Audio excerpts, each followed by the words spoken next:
एका 19 वर्षाच्या मुलीची हत्या होते. तिचा मृतदेह 6 दिवसांनी नदीत सापडतो. खुनी दोषी ठरतात. त्यांना जन्मठेप होते आणि तरीही 3 वर्षानंतर संपूर्ण राज्य पेटतं. प्रश्न असा आहे, की जर न्याय मिळालाय, तर उत्तराखंड बंद का आहे? जर आरोपी जेलमध्ये आहेत, तर पुन्हा आंदोलन का होतंय? आणि आज सगळ्यात महत्त्वाचा हा व्ही-आय-पी कोण आहे? ज्याचं नाव घेण्यावर कोर्टाने बंदी घातली आहे. आज आपण बोलतोय अख्ख्या देशाला हादरून टाकणाऱ्या अंकिता भंडारी हत्या प्रकरणावर.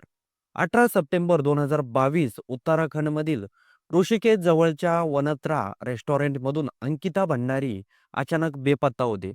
ती केवळ 19 वर्षाची होती.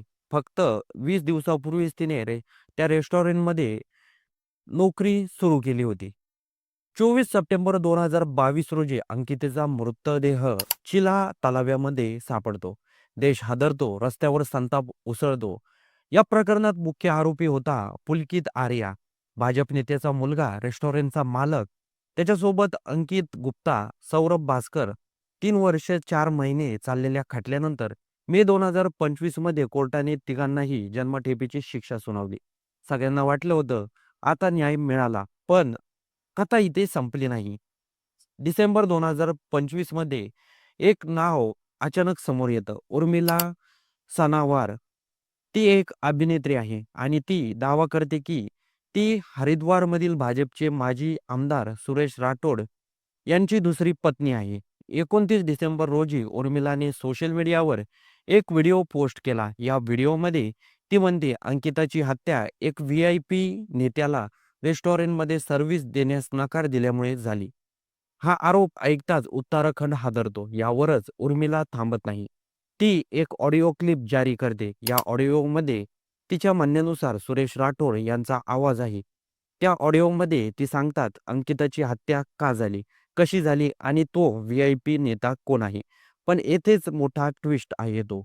ती व्ही-आय-पी नेता थेट दिल्ली उच्च न्यायालयात जातो आणि 7 जानेवारीला कोर्ट आदेश देतं, त्या नेत्याचं नाव घेऊ नका. म्हणजेच आरोप गंभीर आहेत, पण नाव घेण्यास बंदी आहे.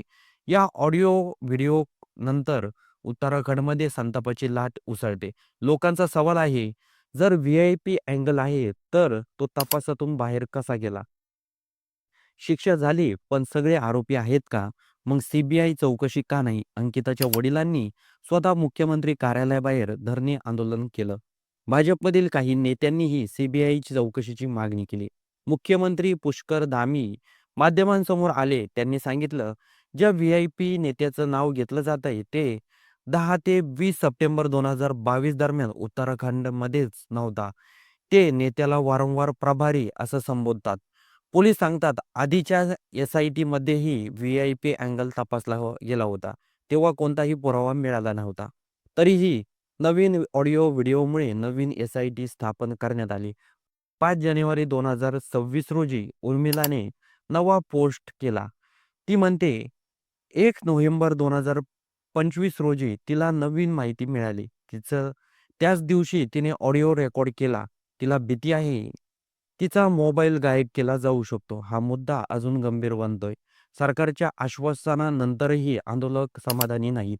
म्हणून 11 जानेवारीला उत्तराखंड बंदची हाक. अंकिताच्या वडिलांचा पाठिंबा हा केवळ बंद नाही, तर न्यायालयासाठीचा आक्रोश आहे. अंकिता भंडारीला न्याय मिळालाय का? किंवा फक्त काही आरोपींनाच शिक्षा झाली? तो व्ही-आय-पी कोण? नाव का लपवलं जातंय? आणि सगळ्यात महत्त्वाचं, सत्तेपेक्षा न्याय मोठा ठरेल का?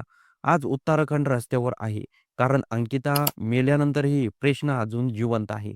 तर या संपूर्ण प्रकरणाबद्दल आपलं काही मत असेल, तर ते होऊ द्या चर्चा चॅनलच्या कमेंट बॉक्समध्ये नोंदवायला विसरू नका.